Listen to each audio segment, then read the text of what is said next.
नमस्कार, आप सभी का एक बार फिर से स्वागत करते हैं बिहार समाचार में। मैं हूं आपके साथ उज्जवल कुमार। देखेंगे आज दिन भर की छोटी एवं बड़ी खबर। तो उससे पहले बता चले कि बिहार की राजनीतिक से इस वक्त सबसे महत्वपूर्ण खबर निकलकर सामने आ रही है। नीतीश कुमार की कैबिनेट विस्तार से पहले एनडीए में घमासान। साथ ही नीतीश कुमार ने तेजस्वी यादव पर कह दी बड़ी बात और तेजस्वी यादव ने नीतीश कुमार को सबक सिखाने का एक बार फिर से ले लिया बड़ा फैसला। क्या है पूरी खबर, जान लीजिए विस्तार से।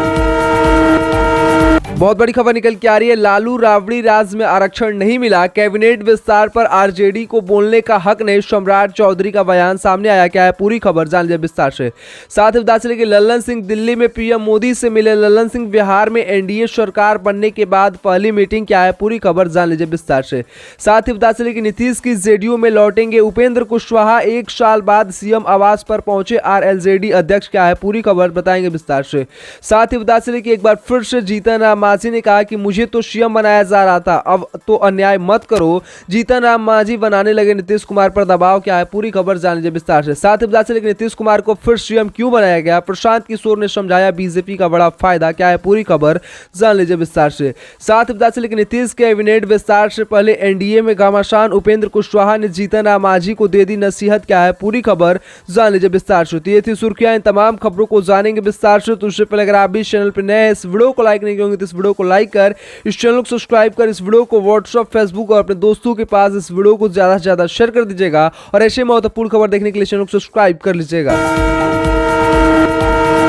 सबसे बड़ी खबर निकल के आ रही है। लालू राबड़ी राज में आरक्षण नहीं मिला, कैबिनेट विस्तार पर आरजेडी को बोलने का हक नहीं, सम्राट चौधरी का बयान सामने आया। क्या है पूरी खबर, जान लीजिए विस्तार से। डिप्टी सीएम और सम्राट चौधरी ने कहा कि बिहार में 15 सालों तक लालू प्रसाद और राबड़ी देवी की सरकार रही, लेकिन उस दौर में किसी को भी आरक्षण नहीं मिला, जबकि मोदी राज में देश में ऐसा कोई समाज नहीं जिसे आरक्षण का लाभ नहीं मिल रहा हो। जब तक गरीबी का उत्थान नहीं हो जाता तब तक भाजपा आरक्षण जारी रखेगी। साथ ही इसको लेकर नीतीश कैबिनेट विस्तार को लेकर एनडीए पर सवाल उठ रहे। महागठबंधन पर भी सम्राट चौधरी बरसे हैं। उन्होंने कहा कि इस मुद्दे पर आरजेडी को बोलने का कोई हक ही नहीं है। साथ ही उप मुख्यमंत्री सम्राट चौधरी ने शुक्रवार को पटना की रविंद्र भवन में जगदेव जयंती के मौके पर आयोजित समारोह में शिरकत की और इस दौरान उन्होंने बिहार की कैबिनेट विस्तार में कोई समस्या नहीं है, इसको लेकर बड़ी बात उन्होंने बताते हुए नजर आए। साथ ही उन्होंने एक बार फिर से आरजेडी पर हमला बोला। उन्होंने कहा कि आरजेडी में इसको बोलने का कोई हक ही नहीं है और इसको लेकर वह अपना बयान सामने रखे।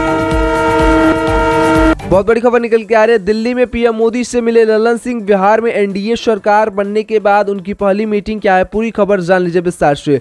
जेडीयू के पूर्व अध्यक्ष लल्लन सिंह ने शुक्रवार को दिल्ली में प्रधानमंत्री नरेंद्र मोदी से मुलाकात किया और बिहार में नीतीश कुमार के नेतृत्व में एनडीए की सरकार बनने के बाद जेडीयू सांसद की पीएम से यह पहली मीटिंग है और लल्लन सिंह ने इसे शिष्टाचार भेंट बताया, मगर सियासी गलियारों में इस मुलाकात के कई मायने निकाले जा रहे हैं। जेडीयू जब महागठबंधन में थी तब भी लल्लन सिंह पार्टी के अध्यक्ष थे। वह अक्सर पीएम नरेंद्र मोदी के खिलाफ बयानबाजी करते थे। जानकारी के मुताबिक लल्लन सिंह ने एक बार फिर से शुक्रवार को प्रधानमंत्री नरेंद्र मोदी से मिलने पीएमओ पहुंचे और बताया जा रहा है कि यह मुलाकात छोटी सी मगर खास रही। इसकी जानकारी खुद लल्लन सिंह ने सोशल मीडिया पर पोस्ट करके दी। वह अभी संसद के बजट सत्र के चलते दिल्ली में ही है। इसको लेकर अगले महीने में लोकसभा चुनाव आने वाले हैं। इससे पहले जेडीयू में एनडीए में वापसी कर ली है और लल्लन सिंह अभी मुंगेर से सांसद है और लोकसभा में जेडीयू के नेता भी है। बताया जा रहा है कि नीतीश कुमार ने उन्हें दोबारा मुंगेर से टिकट देने के मूड में है। ऐसे में एक बार फिर से लल्लन सिंह पीएमओ जाकर प्रधानमंत्री नरेंद्र मोदी से मिलकर आए हैं, जिसको लेकर एक बार फिर से राजनीतिक गलियारों में इसको लेकर चर्चाएं बढ़ गई है। इस पर आप कमेंट बताइएगा। बहुत बड़ी खबर निकल के आ रही है। नीतीश कुमार की जेडीयू में लौटेंगे उपेंद्र कुशवाहा। 1 साल बाद सीएम आवास पहुंचे आरएलजेडी चीफ। क्या है पूरी खबर, जान लीजिए विस्तार से। बिहार में राजनीतिक उठापटक के बीच सियासी गलियारों का दौर जारी है और राष्ट्रीय लोक जनता दल आरएलजेडी के अध्यक्ष उपेंद्र कुशवाहा शुक्रवार को सीएम के आवास पहुंचे थे और उन्होंने नीतीश कुमार से मुलाकात की और कुशवाहा एक सवाल के ज्यादा से ज्यादा समय के बाद नीतीश कुमार आवास पहुंचे। 1 साल से ज्यादा समय के बाद नीतीश कुमार के आवास पहुंचे थे और जेडीयू छोड़ने के बाद उन्होंने कभी भी मुख्यमंत्री से उनके घर पर मुलाकात नहीं की थी। कुशवाहा की ओर से कहा गया था कि उन्होंने राज्य में एनडीए की सरकार बनाने पर सीएम नीतीश से मिलकर बधाई दी है। हालांकि इस मुलाकात के कई सियासी मायने भी निकाले जा रहे हैं। कयास लगाए जाने लगे हैं कि कुशवाहा जेडीयू में वापसी कर सकते हैं। इस मीटिंग को आगामी लोकसभा और राज्यसभा के चुनाव से जोड़कर देखा जा रहा है। इस पर आप सभी क्या सोचते हैं? अपना राय विचार इस वीडियो के कमेंट में लिखकर बताइएगा। इस वीडियो को लाइक करा के शेयर कर दीजिएगा। बहुत बड़ी खबर निकल के आ रही है। मुझे तो सीएम बनाया जा रहा था, अब अन्याय तो मत करो। जीतन राम मांझी बनने लगे, नीतीश कुमार पर दबाव बनाने लगे। बिहार में नीतीश कुमार के पाला बदलने के बाद अब एनडीए की बिहार में सरकार चल रही है, जिसके बाद से नीतीश कुमार एक बार फिर से सीएम बन गए हैं और भाजपा के सम्राट चौधरी और विजय सिन्हा को डिप्टी सीएम बीजेपी की तरफ से बनाया गया है। लेकिन कैबिनेट के विस्तार में देरी हो रही है। इसी बीच जीतन राम मांझी ने दावा ठोकते हुए कहा कि उनकी हम पार्टी को 2 मंत्री पद कम से कम मिलना चाहिए। जीतन राम मांझी ने कहा कि हिंदुस्तान अवाम मोर्चा को 2 मंत्री पद तो मिलना ही चाहिए, यह समाज के लिए जरूरी है। जीतन राम मांझी ने कहा कि मेरी पार्टी से अनिल कुमार सिंह को भी मंत्री बनाया जाए। उन्होंने यह भी कहा कि मुझे महागठबंधन की तरफ से सीएम का ऑफर मिला था, लेकिन मैंने उसे ठुकरा दिया। ऐसे में मुझे कम से कम 2 सीटें तो मिलने ही चाहिए, जिसको लेकर जीतन राम मांझी ने एक बार फिर से बिहार की एनडीए सरकार में बड़ी मांग कर दी है। इस पर आप सभी क्या सोचते हैं? अपना राय विचार इस वीडियो के कमेंट में लिखकर बताइएगा। बहुत बड़ी खबर निकल के आ रही है। नीतीश कुमार को फिर सीएम क्यों बनाया गया? प्रशांत किशोर ने समझाया और बीजेपी का बड़ा फायदा बताया। चुनावी रणनीतिकार प्रशांत किशोर ने भारत के विपक्षी दलों की तरफ से कमजोर प्रदर्शन किए जाने की बात कही। उनका कहना है कि भारतीय जनता पार्टी को हराने के कई मौके आए, लेकिन विपक्ष उनका फायदा नहीं उठा सका।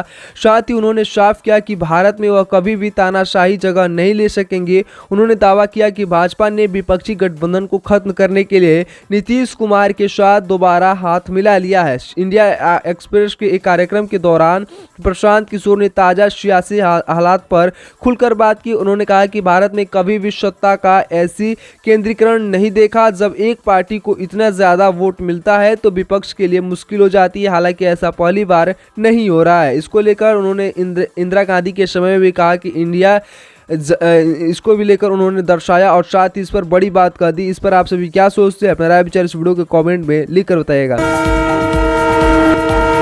बहुत बड़ी खबर निकल के आ रही है। नीतीश कैबिनेट विस्तार से पहले ही एनडीए में घमासान मच गया है। उपेंद्र कुशवाहा ने जीतन राम मांझी को दे दी है नसीहत। बिहार में नई सरकार के गठन के बाद नीतीश कैबिनेट के विस्तार को लेकर एनडीए में घमासान छिड़ गया है। हिंदुस्तान अवाम मोर्चा के संरक्षक एवं पूर्व सीएम जीतन राम मांझी ने अपनी पार्टी से एक और मंत्री बनाने की मांग कर दी है।